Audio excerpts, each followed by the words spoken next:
Hello everyone, I am Tacet and welcome to the Gems of War Guild Wars week 49, day 4. It is a purple day. So today, my guild actually ended up getting an Grim earlier this week. So yeah, pretty much just going to be running Grim. Luckily my entire guild can now too, since we got lucky enough with that. But basically, if you do have one and you have Infernus, what you can do on purple day is Hellcat, Grim, and Furnace Umberwolf. If you don't have Umberwolf fully traded, you can use any of the hero class that have a purple storm, and it'll do a similar effect. In that case, you can even use Dawnbringer or something, or at least cover one more color.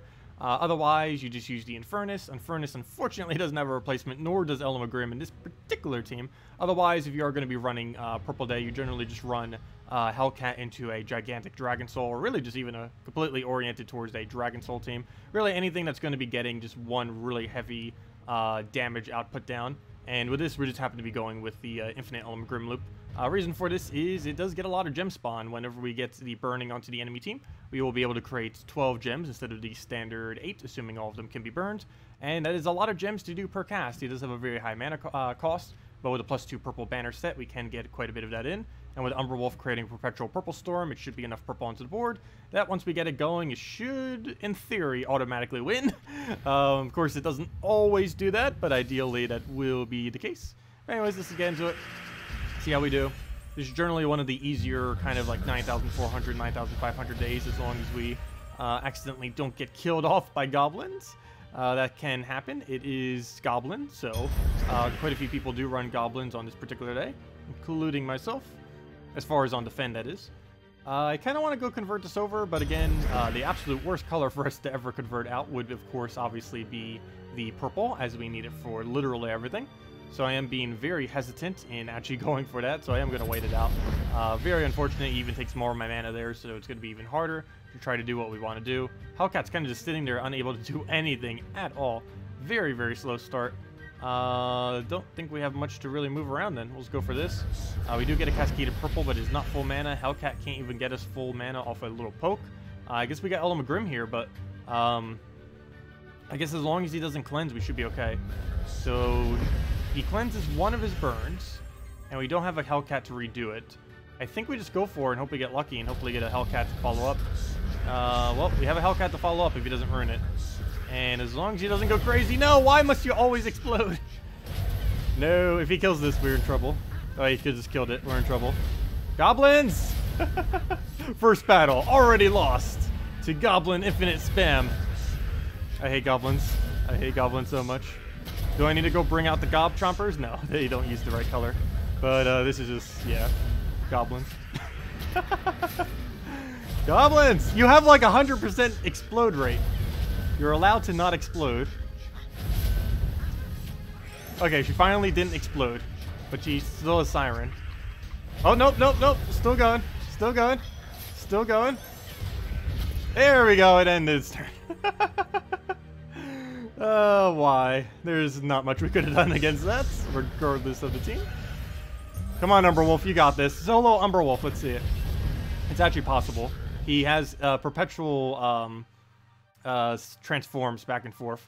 If he decides not to loop us again, and if we get like insane luck off of actually landing those, we could still win this somehow, barely. Okay, good. Not good. Super not good. Need to get the last bit of our mana. As long as that doesn't explode, we should be okay, kind of, not really. Okay, good, it didn't explode. We got that going for us. We'll throw true damage on, I guess, Siren, since this is closest to death at this point. Unfortunately, we didn't get Umberwolf. We got the Bats. That is not going to help us much. He's going to Siren it. Oh, never mind. We're already dead. Unless we can get full mana right now, which is excessively unlikely. Plus, we have to extra turn it on top of getting full mana. Nope, didn't get it. Dead. Well, then. That's goblins. Well, let's try that again. And we're up against goblins again. Well, then. Yeah, I know. Got to put that hero class on your team to get that one free freeze. But even that would have required a kill, even if we did that. That or we had to have put Queen Mab or something on our team, which is a waste to do so, normally. Well, this is a bad starting board. We'll go take a yellow. What's with all the very bad boards against goblins? That's not helping us much. We'll go take a That'd be sad if we actually lose twice to goblins. It is possible, though. Definitely is possible if we don't get started quick enough. Okay, at least we should have a Hellcat here. Do we have Hellcat on something that's not purple, please? There we go. Good. We have it on green. So this time it should be fine. We do that, then we infinite Element Grim. And as long as this one doesn't miss, should be in the clear. Okay, we won. So we had that one really bad starting battle, but this is how most of the battle should be going. If you don't get one-shotted by mass goblins. And then you just get infinite off the Element Grim. And if it's not dead yet, you throw in Furnace, and dead. Well, that's going to hurt our score. That's going to be like, what, a 7,800 then? Yeah, it happens. There's not anything you can really do about it when it happens. There's not a single counter to that in the game, other than freeze. But generally, even if you had freeze, sometimes you can't even get it off quick enough. You need something that like freezes all enemies at the start of battle or something similar to that. This is the only way that's ever going to remotely fix that from happening. Even then, it's not foolproof. I'll go take a yellow down. He's going to do that eventually. He hasn't done it yet for whatever reason, though, so we might be able to get rolling before he even converts out our purple, which would be kind of funny. I guess we go for it. If this misses, we're in trouble, but if it hits, we're pretty much just won the battle before we even got converted, which would be very good. Normally, you can't outrace a Mercy. And apparently, we're not going to be able to this time around either, because I don't have alignment here. And we need that alignment in order to keep our turn going. I could convert out purple, but the follow-up will be very unlikely to actually do anything, but I'm still going to do that, because I learned my lesson from the previous battle. So we will go for that. Take all that off the board. This will lead to a probably miss Element Grim. So much so, I'm actually going to go for Infernus here. And then do Element Grim. Okay, he will convert it out. That's kind of to be expected. He's actually going to get a great maul up. I don't know if I could pressure enough damage quick enough to do that. We're going to miss Element Grim. That's almost guaranteed. Oh, no, we won't. We'll do that and then Element Grim kill. We're fine. Do that to kill, and then we just have to go get 2 more pokes at it. We maintain our turn. Throw a Hellcat down, and anything else that's follow-up will kill it. And that is indeed something, and dead. Hello, Marcelo. Also, we'll be finishing up probably the rest of Bounty Hunter. Well, maybe not all the rest of Bounty Hunter, but we'll be doing a little bit more of it. Oh, interesting. He's using the standard Divine team. That is also very annoying. Everyone has all the annoying teams. Actually, I'm really surprised by how annoying these are compared to the normal things in Bracket 3. But we'll go and, let's see. Oh, wow, no wonder why. He's level 1344. That would explain why everything is maxed. So purple is not worth converting here. Nothing is worth converting here. So we just pass our turn by taking a purple or something. That also gives us alignment. And he doesn't earn it, so it's good. Get rid of all these yellows so we can't use them. And ideally not miss Element Grim. Can we get it down? Yes, we can. Now we just need a nice Hellcat. Looks like we have it on green, so we'll go for that one. Move the other right over. And that smash off of Infinite Element Grim looks like a decent enough board to keep it going. He has 4 burns. That's one nice thing about Infernus and Ubestet. They can be burned, so you can just do stuff like that against them. Oh, he has that trait where you barrier every single time a ally dies. That makes it slightly annoying, but should be fine. Just move that in there. Ooh, missed it. There goes Infernus. There goes some of my score. There's a lot of my score, actually. Wow, stop, please. Don't get a kill either. That would be very bad. I guess we'll go for a Hellcat here. Into a Skull, into Stop Gaining Barrier, and Element Grim for full mana. There we go. And our final battle is... Or was that our final battle? It threw me off slightly because we lost the one battle. Oh, no, this one's our final battle. And we have another Divine team, except it's not as upgraded as the previous, and it's a Dawnbringer version of it. This, in theory, should be weaker than what we just faced.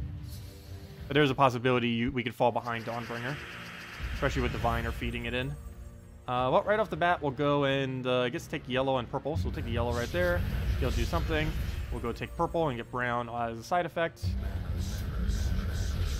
He'll take an extra turn into Dawnbringer. And then we just go into that. He basically has one full protection of us being able to do anything against him. But we have all of our abilities, so it's not going to matter much. They're all burned, except for... Never mind, all of them are burned. So we'll go for that. Get our nice gem spawn. Get another Hellcat just to clear the board, and for more mana generation. Make up for that score that we lost on that first battle. Go for the other one. Get a nice Hellcat down if we can, I believe. Never mind. We don't have it anywhere, so... I guess we go Infernus. There isn't much else to do other than that. Actually, you know what? We can take that purple. Try getting alignment off it. And we do. It's still worth going Elamagrim, though. Ooh, almost missed. Almost missed. We still have Hellcat available, so we will go for it. On a color that's not purple, of course. Get that to full. Throw it down again. Oh, I don't have alignment. No. Never mind. We'll go and... we'll take it manually, then. There's still enough purple that should hit. And it does. Could go for one more and then just Infernus it. So that'll be the game plan. And that's match. Actually, we'll just do another one into it. Let's keep going. Never stop. And that's match. Well, that was unfortunate. Goblins got us on the very first battle. The battle that, in theory, should be the absolute easiest is the one we actually lost to. But it happens. Goblins will be goblins. We're actually losing to them overall score-wise, but amount of battles relative to amount of battles, we're actually ahead of them by a decent amount. But I'm definitely not helping. That's the third 4-1 this week. Seriously, I do worst when we're in bracket 3 compared to bracket 2, even though everything should be technically easier. But yeah, I don't know why that is. Also, I have exact inverse of his. But unfortunate. We'll get our win rate back up. We still have 3 days or 2 more days to go and perfect win rate on. But I'll take it. Wait, what did we score? Was that 7,800? I believe anything 7,700 or 7,800 higher is decent. Actually, forget. I'll need to go reverse the scoring for that to figure out what actually is decent for this. Oh, that's definitely really good. Wow. Over 8,000 with 1 lose is actually really solid. So that would have been really close to 9,500 if it wasn't. Almost even 9,600 possibly. Yeah, I can tell just by looking at that, if it breaks into 8,000 with a lose, that is at least decent. So, yeah, Elamagrim loop team. Good to use, just gets trolled by goblins occasionally, apparently. Though doesn't everything. Unless you're mass freezing, you're really not going to have a 100% win rate against them. It's only a matter of time before they break through. But yeah, hello everyone. Hello, Danny. Hello, Captain. Hello, Zork. Hello, Tizaz. Hello, Demon Angel. Hello, Captain. Hello, Nick. Hello, Marcelo, and that is everyone. And hello, everyone else. Welcome. 1 loss. I know, I keep saying lose. I meant loss. For Green Guild War, you have Web Spinner, Queen Aurora, Dark Maiden, but no Yasmin chosen. Any substitute for her? Hero using something. Hero was something, is probably what you would end up putting there as a substitute. Oddly enough, something you could try is Hero with Cauldron. I'm pretty sure you don't have your Cauldron leveled. I'm pretty sure almost no one has their Cauldron leveled. But eventually, Hero into Cauldron could be okay. It's not really something I've mentioned much. I mean, Hero using Cauldron into Web Spinner, I mean. But it's not really a weapon I've used much as of recently. I have in the past, or like ever so occasionally. But Cauldron isn't really that bad as of when they got perks. So it's a 20 mana cost weapon that doubles an ally's attack and then gives them 21 life. Biggest thing to noteworthy about this is it doubles their attack. So if they have attack reduction on the opposing team, let's say goblins, hint hint, then it wouldn't be worth using against it. But if it didn't have any attack reduction, then it would be. But anyways, as far as the weapon, gains some pretty decent perks. It automatically gains some attack, so you don't need to worry about that for your hero. It explodes a random gem, so that's some mana generation, plus it could cascade to stuff. It steals 2 mana from first enemy, so that's another 2 mana for it. Not to mention it denies some of the enemies. And it reflects a random status effect on the first enemy, which could be something useful, like freeze, death mark, or something else. It's really not that bad. I don't know when I'll be getting around to actually upgrading Cauldron, but because there's obviously stuff that's better than it. But it is definitely one I still want to mess around with. And I feel like could have some potential in Guild Wars once people actually start getting around to it. It's like probably my 4th, 5th, or 6th weapon I'm thinking about upgrading. Actually, I don't even know what my next one will be. I think I'm going into Mang next, if I'm not mistaken. At least up to the first 5 perks of Mang. Because that's the same thing I did with Mountain Crusher. I did up to the first 5 just to get its stats. Biggest concern with me fully upgrading Mountain Crusher or getting it any more upgraded than what it currently is it gets Brown Storm. And while in theory this is actually insanely good, depending on the team you're using, there's a lot of teams where you use Mountain Crusher where you actually wouldn't want to get a Storm from casting your Mountain Crusher. You just use it once in order to get your mana for something else, and then you're using a different Storm, like a Purple Storm or something, like maybe in like a Dragon Soul team, or a Red Storm, or, you know, something else. And I'm just concerned in putting that on, because if I do, we can never take it off in the current state of the game. So I'm thinking of just leaving this weapon as is. There's a lot of weird perks on weapons where the weapon becomes weaker if you get the perk, and that is one of those cases. It can get a lot stronger from it, but it can also get a lot weaker depending on the team composition. And there's a lot of team compositions that use Mountain Crusher, not for the Brownstorm, but more so just for its mana generation capability. So I just did it like that. And Mang's kind of another one of those. It gets like a random gem spawn or something. It's better just to keep it at the first 5 and probably not go any further than that, and just get it for its stats. War and Peace? Yeah, War and Peace would be okay. I can see that working, because it would be just another AoE to throw. It, of course, wouldn't be able to loop with it, but it would be a good way to clean off troops, since it would be like 2 times your damage of Web Spinner, probably. Or, you know, maybe not 2 times, but, you know, it's a lot more damage than what Web Spinner does. Let's see. What else did I miss in chat? So what if anything applies when you do not have your hero in the team? Not the class effect score correct. Wait, what? So what if anything applies when you do not have your hero in the team? Oh, from your hero class, there is still one thing that applies even if you don't have it on your team, and that is the Gem Mastery bonus. It's very, very minuscule, and this late in the game, it's pretty much irrelevant.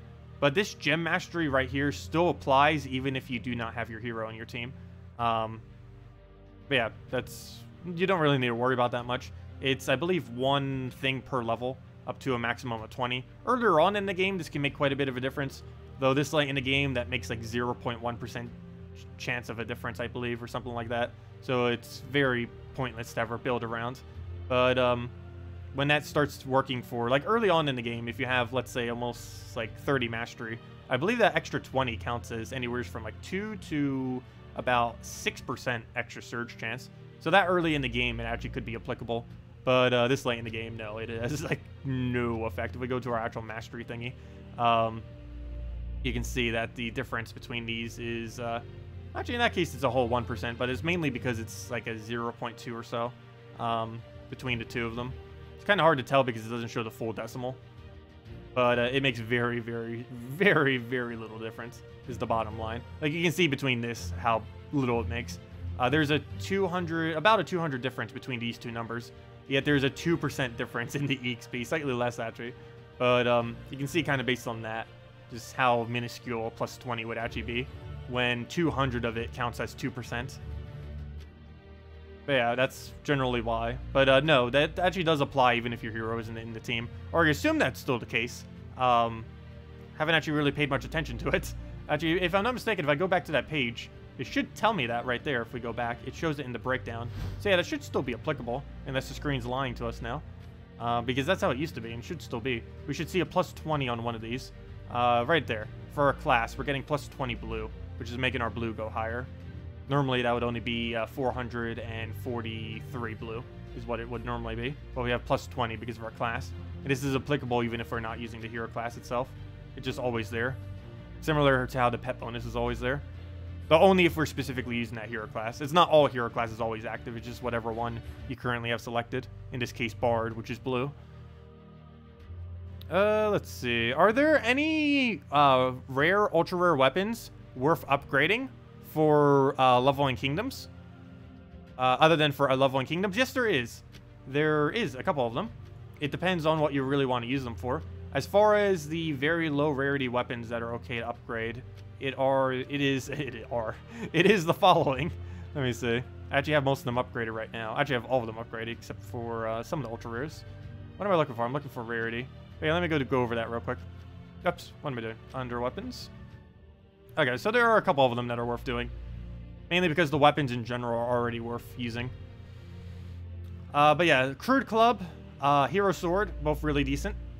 Into rare, you then have Piercing Lance, mainly because it does a little bit extra damage, could be good for Explorer. I believe Phoenix Crossbow actually wasn't that bad because it gains a Firestorm. Oops, wrong menu. Which you can end up utilizing. And I believe that's about it. Most of the other ones are kind of pretty bad relative to what they already do anyways.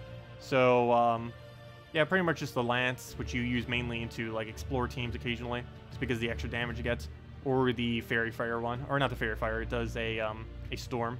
As far as ultra rares, they're quite a bit better. There's several of them that are kind of unique in what they do. With the Tome of Wizardry, I would say being the best ultra rare weapon in the game. Even though I don't use it much, it could possibly be one of the better weapons in the game. It might kind of seem weird, but it explodes your gem. So that's a 3x3 explosion. You gain 70% of the mana for that. It only costs 7 mana to do so. What's interesting about it, though, is it has 2 effects. It gains barrier, and it drains 3 mana from the first enemy. So you're accumulating 70% of what you explode. Let's say you explode 3 purples, you just gain 2 mana. You are then draining 3 mana from the enemy. So you then just got 5 of your 7. And let's say a different circumstance. You go and explode something. You cascade that into, and let's say 1 purple gets exploded when you do that, so you gain 1 mana. You then cascade into a standard 3. It doesn't even surge, so you get another 3 mana. So you're now up to 4 mana. And then it drains 3 from the enemy. So you just managed to barrier yourself, drain the enemy by 3, gain all the mana you need to recast this, and yeah, you're ready to go. And if you did that with, let's say, a 4 times purple, well, you're already just got your extra turn.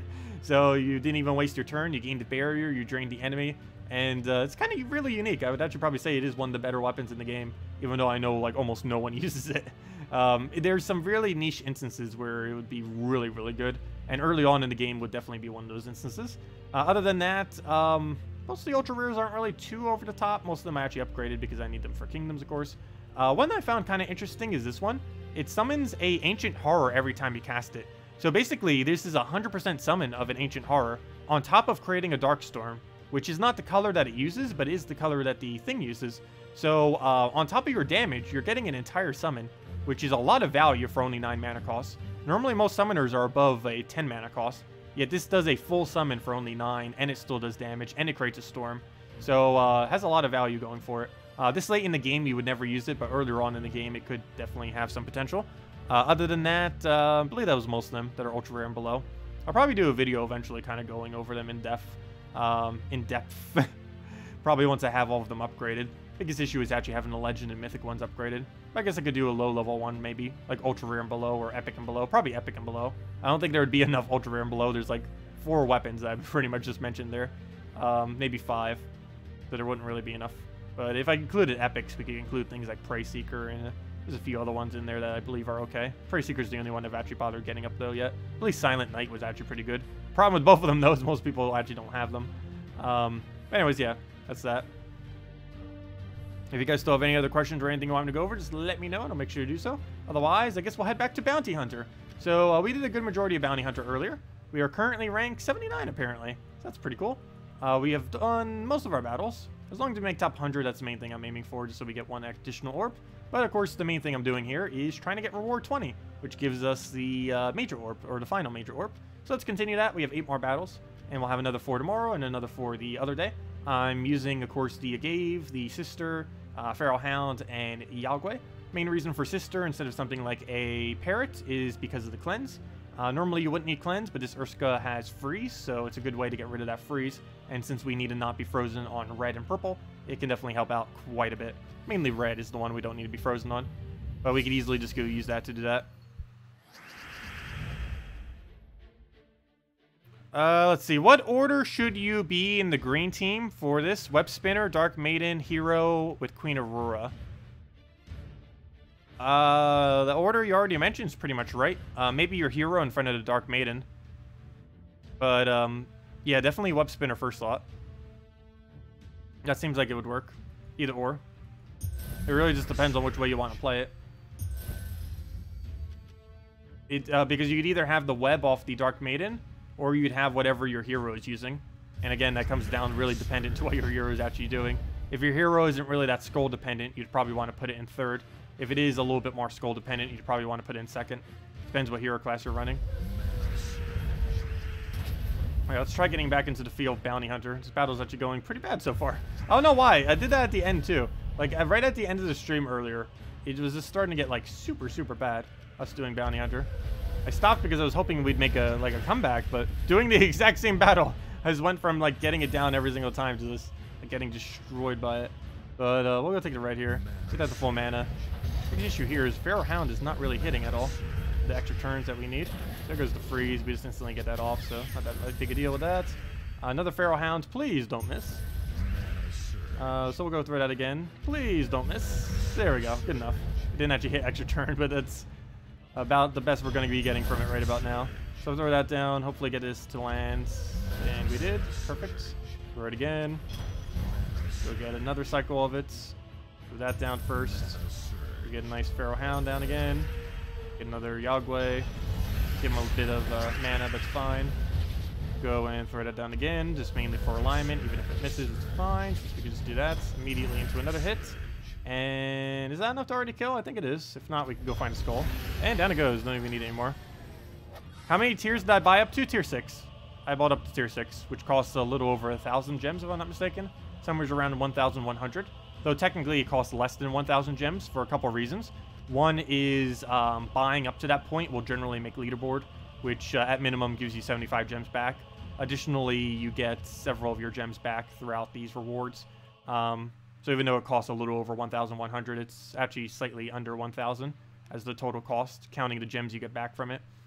And then, of course, you're getting all the other rewards, which is mainly what you're paying the gems out for, if you do end up doing it. But yeah, tier 6, that's what I always go for with Bounty Hunter, because that's what you need to get the Bounty Troop to max, or the new Bounty Troop to max, but the Bounty Captain, which ends up counting for more points on a given week, which isn't mandatory to use, though realistically it kind of is, if you're planning on getting like a really high score, especially with how cheap Bounty Hunter is. Bounty Hunter is actually a relatively cheap game mode relative to other game modes that also use sigils.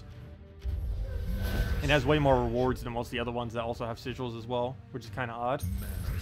But it's mainly because they only run it once every 6 months, I guess. I mean 6 months, I mean once every 6 weeks. Not 6 months. That would be quite the wait. Okay, we'll go and twice per year, biannually. Okay, we'll go and throw this down. See if we can get a Yagway doing something here, ideally.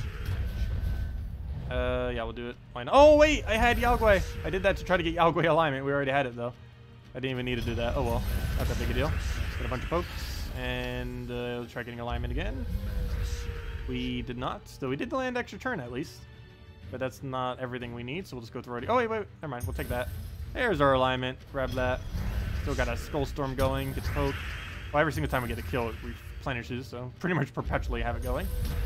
We get another poke. Don't have alignment, so we'll smooth that over. Take a red to get all that. And... oops. For a second, I thought it was Guild Wars. Like, no, we lost a troop. Oh, wait, it's not. Wrong game mode. So yeah, throw Yagway down. And anything we do kills it, and down it goes. But yeah, in this game mode, it literally makes no difference what you win with. You can win with a 1 HP Yagway and all of your bounty troops die. You still get the same multiplier.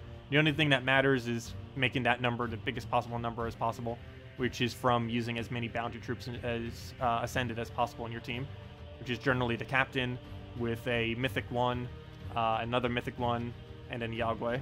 Normally in the order of captain, some kind of assisting troop, Feral Hound, and Yagway. And if you can't do the higher battles, the other strategy is, or if you have lower stats, if you're newer, or just anything in general, where you aren't capable of doing these like final battles, the alternative is to do one of the first 8 battles, whichever one is easiest that you can actually kill, and repeat that over and over again using 4 bounty troops. And that would be the other way to gain points if you don't have the stats in order to kill these, or if you don't have a Yagway or something similar. Well, we'll go and throw that down. Get another one for the hit. Go get the cycle going again. Throw that down. Oh, kind of missed. As long as he leaves it for us, and he does leave it, kind of. He brought it back. And I guess we'll try to get it down again. Sure, go for that. He gets the freeze, but we immediately get it off, so no need to worry about that. Grab the last bit of our mana. Nice, nice. And Yagway should be enough. Down it goes. Do I have a suggestion for Red Day with no mythics? Red Day with no mythics, Alchemist triple Goblin Rocket, and I'm not even kidding. Red Day is pretty rough without Infernus, and you don't have Titania. Oh yeah, that's even rougher without Titania too. Generally, what I would run is Yagway into Divinia if you have it. But if you don't have any of the better ones like Yagway, Divinia, Titania, no mythics, I'm not even kidding when I say Alchemist triple Goblin Rocket. Maybe Alchemist double Goblin Rocket in like the best other red you have, if it's even good enough. But you can legitimately win with Alchemist triple Goblin Rocket. It's enough to 100% win rate for the most part, or really high win rate. It will score towards the lower side, but if your concern is win rate and if you don't have any other options, it's definitely worth considering. But yeah, normally it's red day is basically build around Yagway, build around Titania, Queen Titania, build around Divinia, or build around Infernus, or Ubestedt, or any of the heavier reds, basically. And if you don't have any of that, you could just spam Goblin Rocket with Alchemist. Okay, we'll go for one of those. Get another one in there. What else can we take? Go throw a red. Actually, you know what? Go Cascade that. Get a nice Yagway in here, hopefully. Is there a good Yagway build without Divinia? Let's see. I guess you could use Feral Hound. Yeah, you could use exactly what we're using right now, except with 2 other different troops. You could use, that's kind of funny. Yeah, you could use Feral Hound first slot, followed by, Yagway, followed by 2 other supporting, reds, and just do that. You'd basically be using the same combo we're using now, except in Guild Wars. I wouldn't really advise doing that, but if you didn't have, the other stuff to use, it definitely would be okay. As you can see right now, it's going pretty well. Let's see. It also helps barrier you a lot. It's one of the few reds that actually does have barrier spam, other than having Dawnbringer or something. So if you're up against, let's say, dwarves, it wouldn't even be too bad, because you would be able to get all of the barriers you need to not die against it, hopefully. Depends how lucky it feels like actually landing.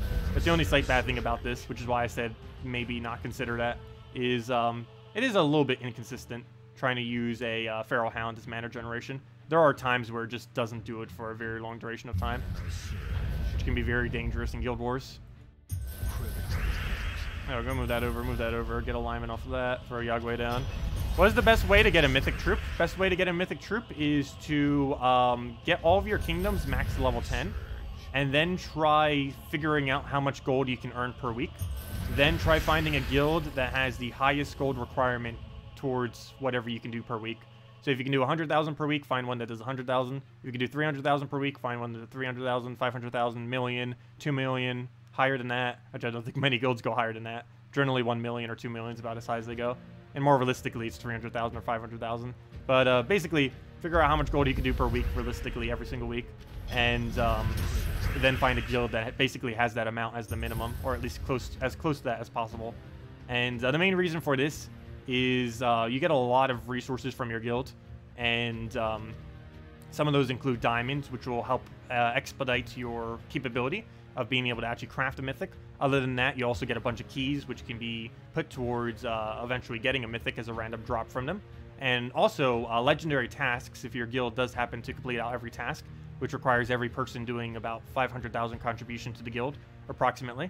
If you have your guild doing that, legendary tasks do have a chance of giving you a mythic. My guild got a Elemagrim this week from it, and I think we've gotten 5 mythics total from it so far.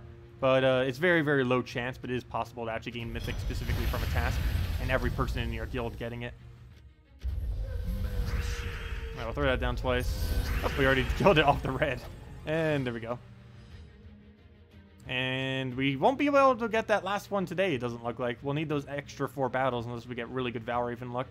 But we should be able to get it with the last 8. Those last 8, if we do every single one, what's the score coming down to? We're getting, what's 200 times 24? That's 4,800. 4,800 times like 10. That's about how many? Actually, 4,800 times, let's say 16. Because based on all the other ones at that point. Let me double check what that would come out to. So 16 times 4,800, if the calculator would come up. What are you doing, calculator? Calculator, open! 4,800 times 16, go! There you go, calculator. What was I doing now? 4,800 times 16. We'd be able to earn approximately 76,000 more points. Oh, that's way more than enough. I only need 38,000 more, approximately. So we are going to earn, like, basically double that. So that'll be nice. Sweet. Okay. So we'll definitely make it for sure.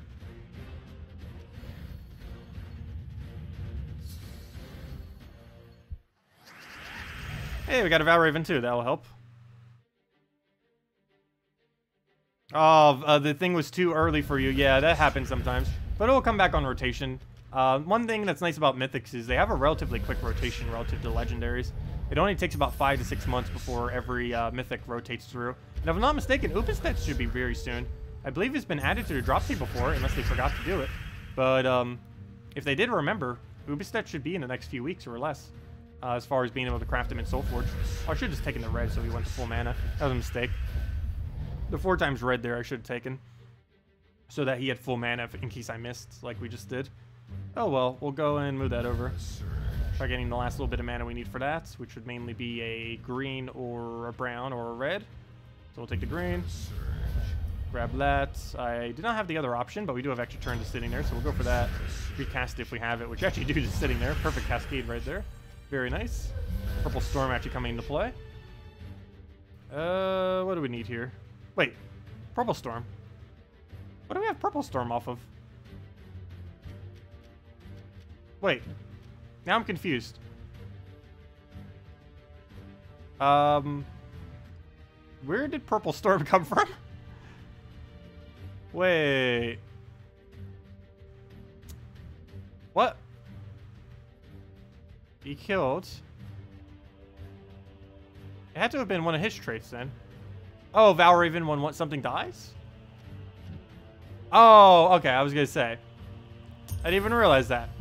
I didn't even realize he has anti-skull thing on us. Well, I guess we kind of need purple on the board, so that's not too bad. How did I not notice that has always been a thing of his? And we actually have one that triggers as well. We create a Skull Storm, which is why it threw me off so much. We create a Bone Storm whenever an enemy dies, but he creates a Dark Storm when an ally dies. So basically his counters mine out because it always goes in order from top left to top right. So it goes first, second, third, fourth, fifth, sixth, seventh, eighth as far as the trait order. And his will always trigger after mine, meaning every time we get an enemy kill, it'll create a Purple Storm instead of a Skull Storm. Yeah, we'll get that down. And one more, we'll do it. I'm not even going to bother taking it. I already know it's enough damage. And there we go. And we got 2 more bounties. Which, if we actually find another Valraven, I think that's actually enough to get the final reward now. And then the rest of the weekend, we'll just spend it. Still probably doing it. And if we do, it's just going to be for leaderboard. Okay. Go take that. Can you, if you haven't already, go over good purple teams for mid-level, level 380 for Guild Wars? I'm sure we can go over a few more. Let's see. Azura is pretty good to build around. Hellcat's pretty good to build around. Greensteer's pretty good to build around. Queen Titania is surprisingly not too bad to build around if you have it laying around. I'm trying to think of some other things. Umbral Wolf, if you have it fully traded, if you got it for soul farming, is pretty good to use on purple days. I use it every purple day just because it works really good with the loop teams, but you can also use it even without loop teams if you wanted to. Obviously, a pure purple team benefits quite a bit from having a perpetual purple storm. I'll go with that one over. Building a variant of a Queen map Kraken team can also work as well. Going something like your hero and first slot, using some kind of mana generation, followed by another mana generator. Or actually, not even using your hero for mana generation, just going hero up front with something, followed by a mana generator, followed by a Kraken Queen map could actually end up working out pretty well.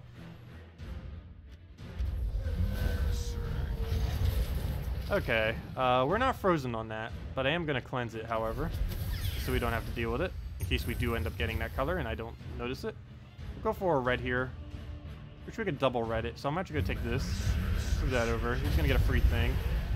In this game mode, it doesn't matter if we die out, though, so we'll do that. As long as we win the battle. Get that down, get the full mana, throw it down again, hopefully get it recast immediately. It's going to freeze us, and I do not have a way to unfreeze, though luckily he freezes the only one that doesn't matter, being frozen, so that's perfect. We'll take a skull here. I don't have alignment for anything. Should probably go take our mana to full just so we have it in case we need it. Could even throw it down now, but I'd rather save it for the thing. Alright, actually, you know what? I am going to throw it down now. You never know. What if we actually turn off a green or a yellow somehow? And we actually need it. So we'll go throw that down. Yagway again. Unless we don't have alignment, in which case, never mind. Guess we'll go take a skull right there. See if we can get a Yagway. Maybe just take another skull. Maybe get Feral Hound or something. So we'll go for that. See if we can get that rolling. Let's take some reds. He's going to get so many extra turns there. There goes the freeze. Get it off instantly. This is not for an extra turn, but I might still just go for it. Alright, never mind. We'll go for Feral Hound. Get that down. How do we still not have alignment? Never mind. There we go. Right in the corner. Barely. We'll go take that over. Throw it down again. Didn't land it. Should have just taken that blue, but oh well. Lands it again, and dead off another one. Or just stole it, or anything at this point. And we get a map. Down he goes. And we're almost level 1,300 as well. We are very close. Probably not this weekend, but maybe on like Tuesday or so, we might actually reach the 1,300 milestone, which if I'm not mistaken gives us 1 extra attack, which is kind of cool for our hero. I don't normally run Arena at all these days, but we would be able to use that for that. Hello, Enoch, welcome. Oh, throw that down. Do we have alignment again? Yeah, I believe we do. Ooh, that's a pretty huge miss. Good thing he doesn't use purple. Could you imagine? Okay, we'll move that down again. Get another Feral Hound. Actually, probably should just throw Feral Hound first. Do I have any idea behind the original blue team? And can the same theory be used? The original blue team? I don't know which one you mean by the original blue team. Do you mean like the original blue team? Like True Damage Blue? Like back when I made... Oh no, it was True Damage Red, wasn't it? I don't think it was True Damage Blue. Did I use True Damage Blue when I first started out? I actually forget what team that was. I remember what True Damage Red was when I first started out. It was Crimson Bat, Valkyrie, Draculus, and Demonic Gate. The reason for this team was because the only thing that mattered was actually getting a summon. So how slowly you won the battle or anything like that didn't really matter. But nowadays, with how Guild Wars gets scored, that team would be horrible. I forget what my original blue team, though, was. I believe it was something with Corvash, I would assume, if it was just True Damage team. But I can't recall what it was. These days, all blue days generally run like something with Azura, and just kind of branch off from there, depending on what damage sources you actually have. Blue Day is one of the more annoying ones, though. And it's definitely nice to have a Skady or a Champion Advantage for. Both of them can actually be pretty useful. And let's kill it with Skull, and then it goes. Hello, Brian! Welcome.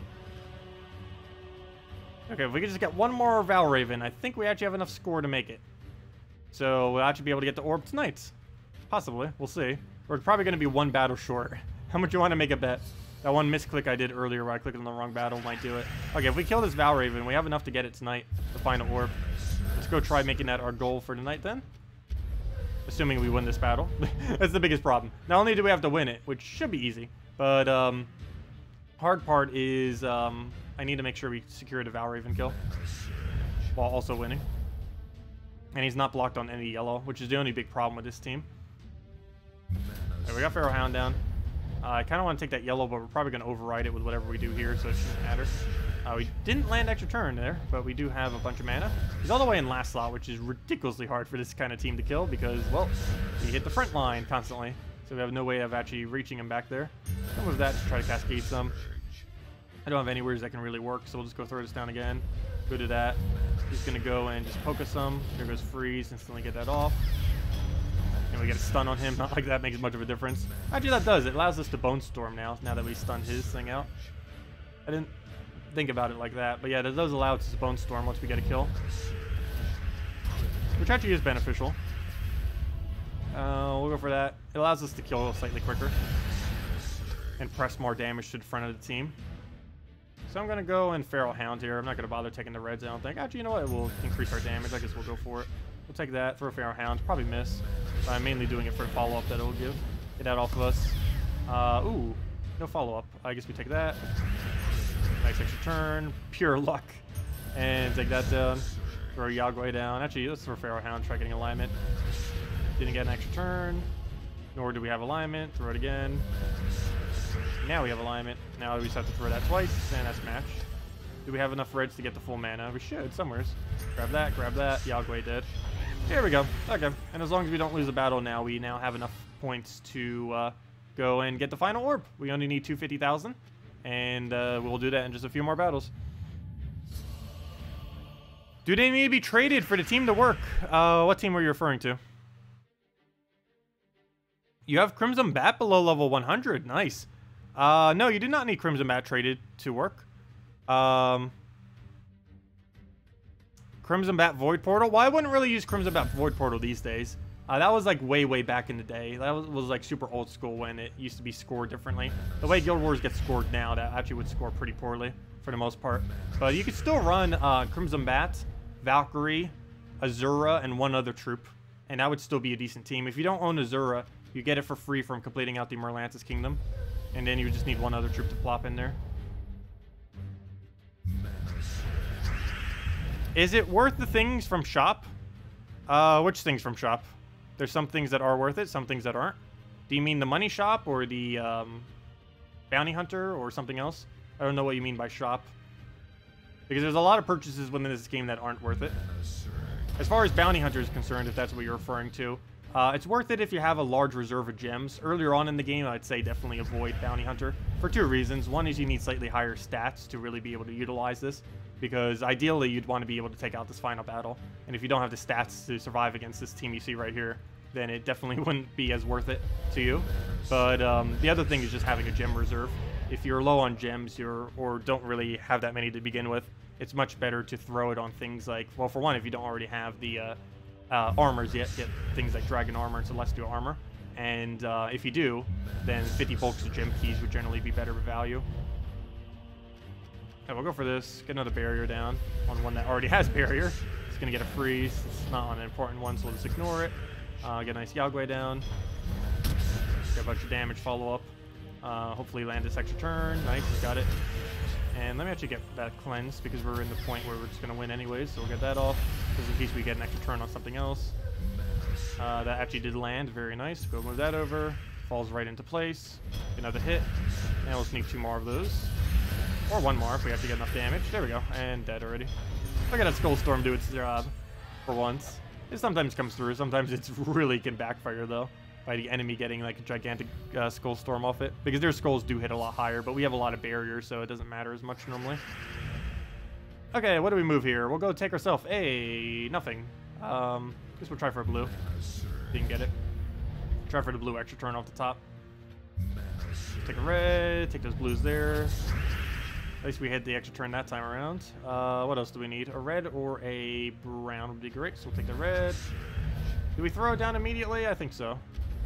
Ooh, that pure miss. It's going to freeze us too. At least we can unfreeze, but still. What do we need? I think we take green just so we get it out the way. So we'll do that. We'll get a bit of a hit on this. I think I'm going to wait on cleansing it because we might naturally or automatically get a cleanse. We'll just let it happen. He'll poke us.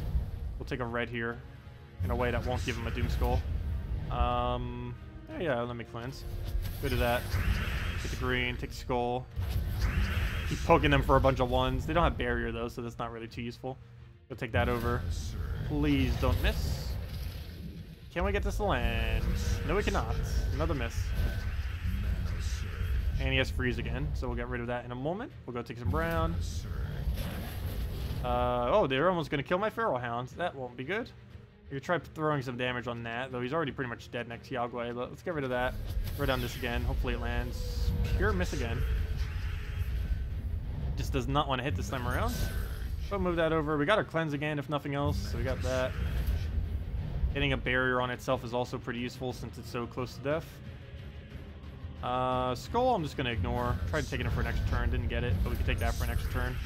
I think I'm just going to get Yagway to full here, and then go into whatever we're about to do. Because the problem is, if we don't have him to full mana, there's nothing we can do if we just don't have the board, whereas in boards like this, we just do that, and should be good. Just throw that down again. Throw it down once more. Need like 2 more of those, and that'll be that.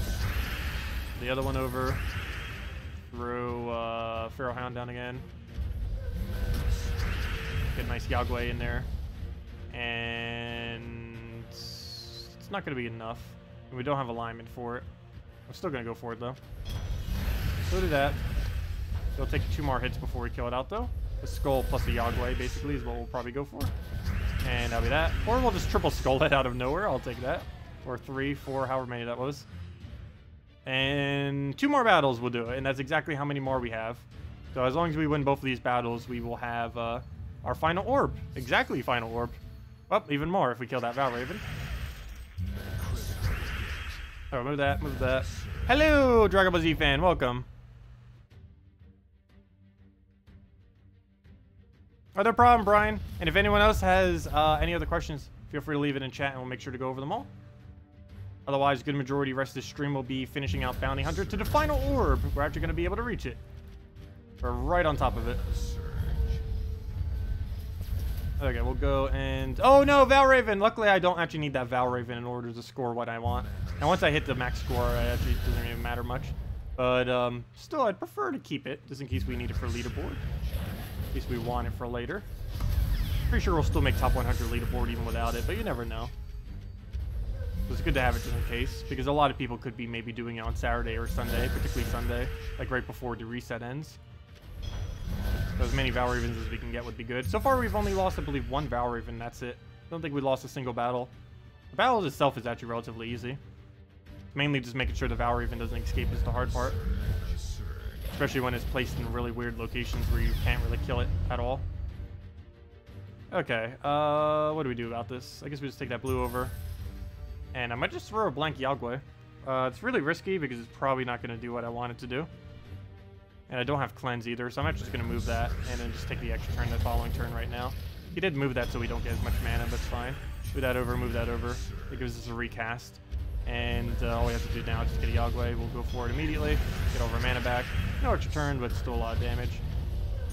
And ideally that aligns for us. It does. Get full mana. And just killed off another one. There we go. We get 2 more battles. And this is the final battle. And even if we lose, we have 2 other ones just sitting there, so... And then we get a major orb. Hopefully this is a good orb. We got a purple one earlier, which is really nice. It's one of the better ones we can get. That actually makes up for the gems that we spent. Actually, if we get another purple orb, we actually profited gems overall. Because a purple orb is worth... if you have all of the guild guardian thingies to Mythic, they're actually worth 75 gem keys, which comes out to 675 gems, if you count it out for how much gem keys are worth. So, yeah, that's not too bad. Definitely not too bad. And then 2 of them would be like 1,300 almost, a little bit higher than that. And that's not even how much we spent, so make a nice profit. Though there's a good chance we'll get a green or some kind of other useless orb. As long as the purple or blue would be very, very nice, though. We don't get to choose. Okay, we'll go and throw another one. He's gonna get freeze, but it doesn't matter. He doesn't even hit the right target. That's fine. I'm going to throw a blank Yagwe, I think. Or do we go for Skull? Well, we got 2 things now. I guess it's worth it now. It's a little bit more mana than what it would have been. Do we cleanse? I don't think we need it. Not yet. Probably want to use the cleanse for when it's on something better. And we just go for the Yagwe. And I guess we can cleanse now, because we pretty much cleared out most of his team. As I say that, he's probably going to freeze us right here. Oh, now we need the cleanse. Luckily, he hit mostly the wrong target. Technically, that's semi-correct, because if we actually turn on purple right here, we still lose our turn, because we are frozen on it. And I can't undo it, because I didn't use it for that. We'll go do that again. Get that down again. Oh no, we lost our turn because of freeze. It actually did come into play. Okay, we're frozen on red now, too. Luckily, we got the other thing, so let's match. Go throw this down, dead. And there we go. And that's it. We have completed out the game mode. And that brings us to rank 38, which means, yeah, I think we should be able to keep top 100. I don't know. Depends how many more people go. But there's currently only like 40 people who have bothered finishing. There is 42 people who have currently finished the game mode as far as getting our rewards. You can tell because it's 250,000. But there we go. Final orb.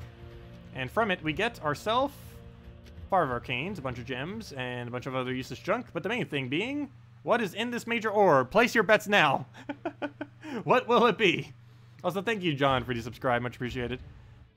Please, blue or purple? Hey, there we go. Hey, we actually did hit 2 purples. So that means we got, wow. Did we profit from that? That normally wouldn't happen, though. But we actually got 2 purple orbs. We got purple earlier during the stream, and we got purple now. That comes out to 3,000 seals, and that comes out to 150 seal keys. Each seal key, when max, is like a gem key pretty much, except it doesn't have ingots in it. And that comes out to about 9 gems each, or 10 if you consider it that way. And that ends up coming out to a total of 1,350 gems is how much those 2 are basically worth. and that's on top of everything else. And we only spent 1,000 something gems for it, so yeah, we got pretty nice luck that time around, actually. I know I don't actually use those keys. I like count them as this. I have like a stockpile of them that I never bother using, which I probably should start using eventually. Haven't used these for ages because they said they would eventually update this drop table, and I've been holding out for over a year now since they've said that. But yeah, maybe it's finally time to start using them. We'll have to see. Though it is much better value to be using gem keys right now anyway, so I'll be holding them for later. We'll see what they do with guild key drop table in the future. But for now, we have plenty enough, that's for sure. We have like, I don't even want to know what number that is. It's a ridiculous number of keys. We have almost 5,000 gem keys worth of seals is how many we currently have. It's getting very close to 5,000. I think it's a little over 4,500 right now between all of our orbs and all the keys we just naturally have and seals. Anyways, that's pretty much everything. Unless you guys want me to go over anything else, I guess we'll go finish out the human thing. Normally I just do these off stream, but I guess we'll just go finish it now. Mainly because it's basically just the same thing over and over again on the whatever the easiest battle is. Like on this, we just go throw a Dragon Soul at it, go throw the 3 humans. Let's go and get a human category, and then I click link. This is what I do pretty much for every single one. You click on this, click on link, and you find which links give you purple or red, if any. So you give purple, right? I can't even see your card. Never mind. You used to give purple in the past. You give red, you give purple, and you give red. There we go. That's our team. Oh, actually, we get another purple. That's fine. We're already getting another purple from this, so we'll just go +2 purple, +2 red, +1 red. I mean, +2 purple, +1 red, -1 yellow. And just run this on normal difficulty, throw it like 2 times, boom, win, dead.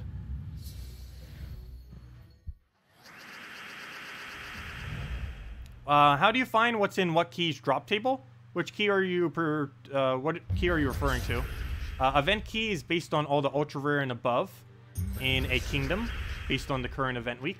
Other than that, every other drop table pretty much has everything, for the most part. I don't know exactly what you mean by that, though. But yeah, the event key drop table is mainly the only drop table that ever really switches, for the most part. Yep, we got a tribute. Let me go grab that. We get 9 gems from that, among other resources. Go back to this, and just have to do that 14 times. We get 10 gems, which will make up for some of the gems we spent on the most recent game mode. But then again, we technically net profited from it, so... Actually worked out quite nicely this week. Makes up for how badly we did in the past. I think the previous week we got like almost nothing. It was almost all pure green orb. Really anything other than green orb is pretty nice. Let's see. And that table is just based on whatever lands they are doing the week. Yes, the event key drop table is based on whatever kingdom it currently is. So this week it is Drifting Sands. So that means the event key drop table consists of all ultra rare and above from the Drifting Sands kingdom. And the easiest way to check that is figure out what kingdom the current event is. To do that, you can go to shop, go to glory rewards, click on the troop, click on this. Actually says it right there, Drifting Sands Epic. But you can also click on the card, and whatever it says there for the kingdom is the kingdom of the week. So you can see here it is Drifting Sands. So now if you go and use that information and go over to the thing over here, the search, click Drifting Sands, click Show All, and now you'll be brought to a screen that shows all of the Drifting Sands troops, or whatever kingdom you chose. And if you don't own any, it will show it as well. That's why you click Show All and Apply. It'll actually show all of them even if you don't own them. Though, of course, I own all of them, so it just shows all of them. But it would show all of them regardless.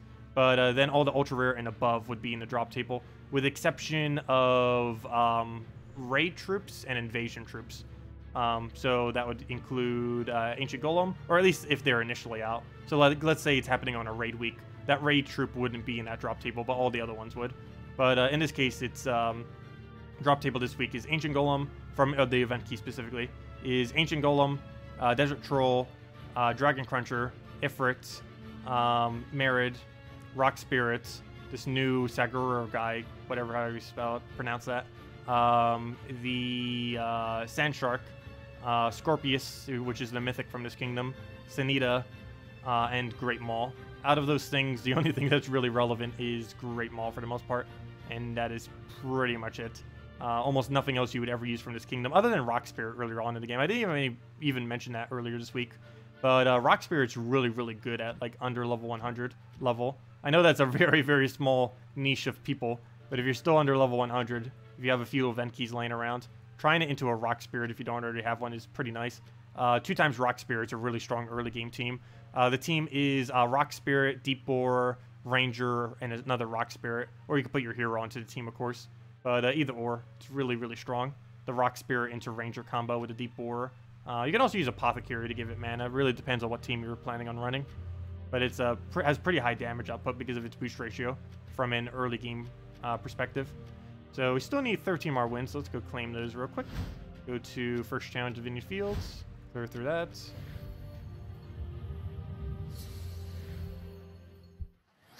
I should install it on my phone to get more tribute rewards.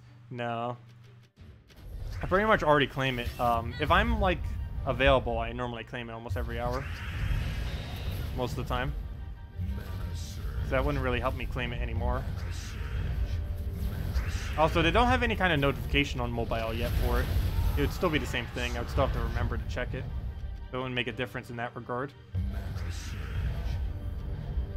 But yeah, tributes are like really huge this late in the game.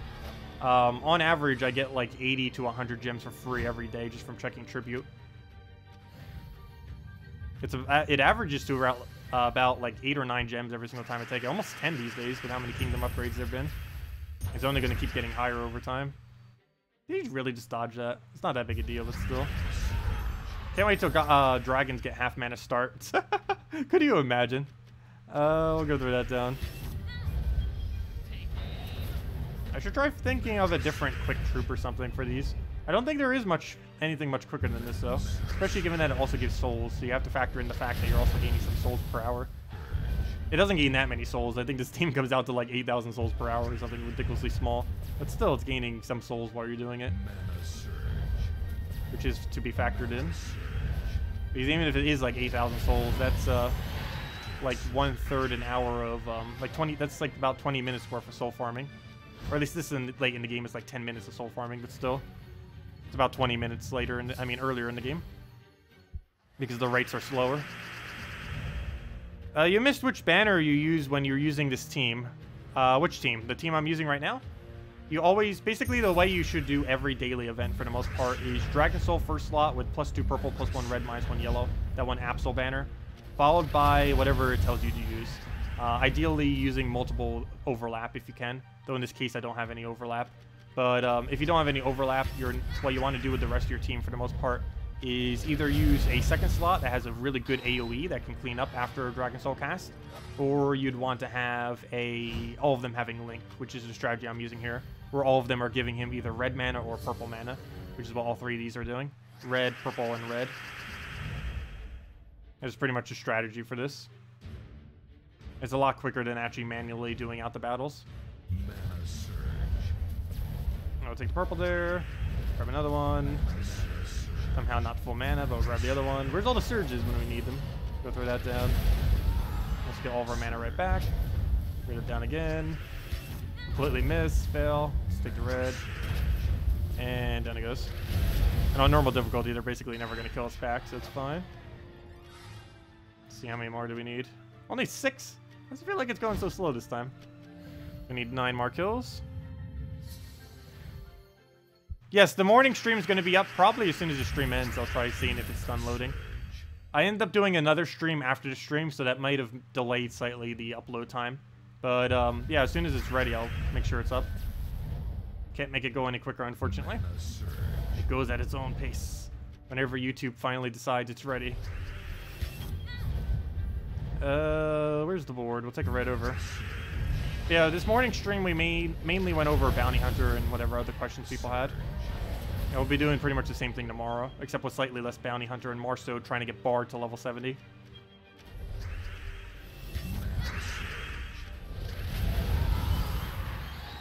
And Bard, of course, the main reason we're doing that is Bard event is next class event.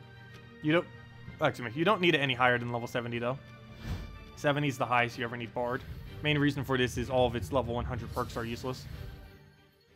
So don't even bother with it. Okay, we'll go and we'll take the green down. Though it probably would be a really, really good week, I guess, to make leaderboards since so few people will be doing it. Because most late game players would want to raise the hero class to 100. But in the case of Bard, it's not really worth moving it to 100 if you're already near 70. There might be quite a few less than normal. Ain't that strange? Will be next class coming, which most have. They always do that on the Thursdays, the ones that people already have. Only on the Friday ones when it runs for the entire weekend is it new ones, and that only occurs every 6 weeks. Next one of those isn't coming for another 4 weeks from now. Like a whole nother month, basically. But yeah, they're planning on adding a new hero class every 6 weeks. It's rotating to every 2 weeks. It goes from Bounty Hunter to the Gnome event to a new hero class. And it keeps shifting all the way through those 3 every 2 weeks. And that's how it works with newer ones being introduced to the game. But every single week, for the most part, they'll be running a Thursday one. And those Thursday ones aren't new hero classes. They're just already existing hero classes to allow you to gain EXP for them. Okay, we'll go and just throw this down on one of them. Get a nice Dragon Soul down. Yes, you do eventually need level 100 of every single kingdom. But it's no time soon. I believe it's like number 14 or 15 or something. We're far, far, far away from ever being at that point. I'm pretty sure I'll have every single hero class naturally leveled to 100 by the time it even comes remotely close to needing max hero classes. Same as max pets. Max pets you don't need for a while either. You will eventually need them, but it is very, very far away. Alright, take that down for a Dragon Soul.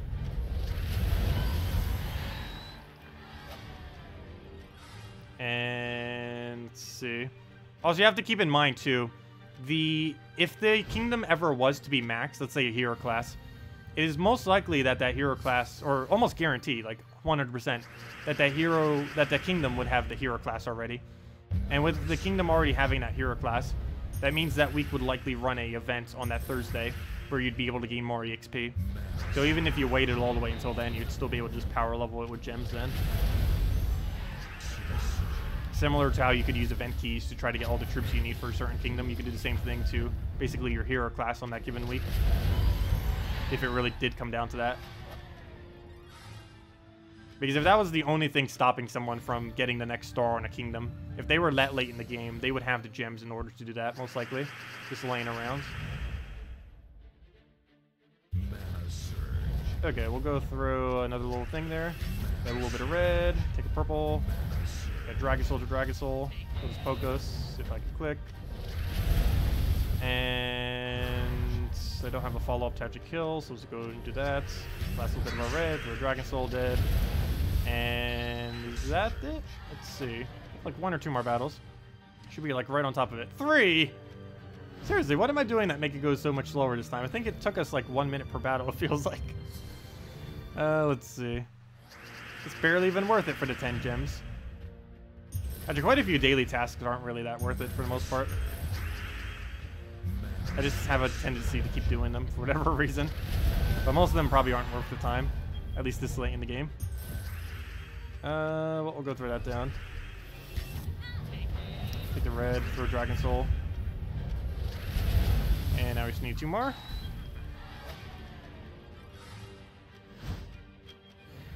At least we're getting some souls, if nothing else. It's not like I need it. We're almost up to 2 million souls. Wonder when that next Dawnbringer is coming. Hopefully next patch. Or, you know, not like actually a Dawnbringer, but, you know, like something like Dawnbringer. A mythic weapon. A 3-color weapon. Do you farming souls in Arena or Explore? Which is better? This late in the game, Explore. Earlier in the game, Arena. It basically comes down to, do you have Dragon Soul triple Azurus or Dragon Soul double Azurus with Umbra Wolf or Dragon Soul triple Warlock even. Basically, do you own a Dragon Soul is what it comes down to. If you own a Dragon Soul, Challenges and Explorer is quicker. If you don't own a Dragon Soul, Arena is quicker. Also, if you own even one fully traded Wolf, then it is very, very much quicker to do Explore and challenges than it ever is to do Arena. The only time Arena becomes viable again is if you own a Dawnbringer, in which case you could just one-shot Dawnbringer pretty much most of Arena, or almost one-shot it, pretty close to it. And let's throw a little poke at him. Down he goes. And one more battle will do it, and we'll claim our 10 gems, and that'll be that.